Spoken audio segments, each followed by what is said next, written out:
Well, Revelation in part portrays this great cosmic battle between the powers of God, the powers of good, and the powers of evil and demonic activity. And in chapter 9, we see there's plagues of demonic locusts followed by plagues of demonic cavalry.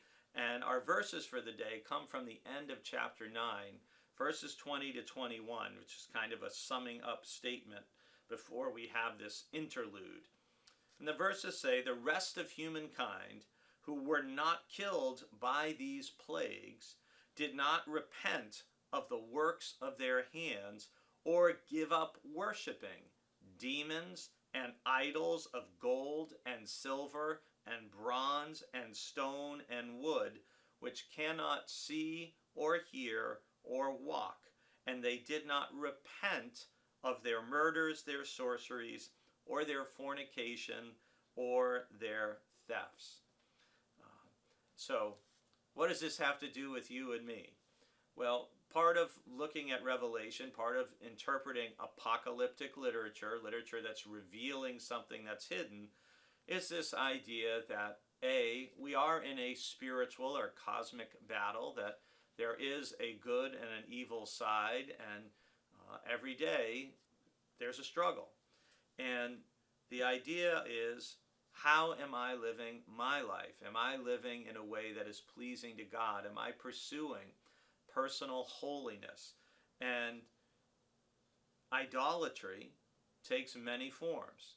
And John here refers to those who don't repent of worshiping idols of gold, silver, stone, bronze, and wood. And on the one hand, this seems like, what does this have to do with us? And yet, how easy is it for us to make idols out of material things, to make idols out of our possessions, our home, our car, these sorts of material things? For some people, they can become idols. They can worship their stuff.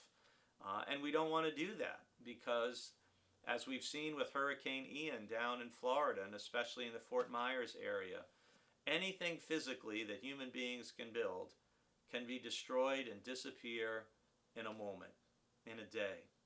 And so we don't worship things made with human hands. We don't worship other people. We're not part of any kind of cult that looks up to any one human person. We focus on God. And so there's idols that people can worship made of material things that people consider valuable: gold, silver, bronze, stone, wood.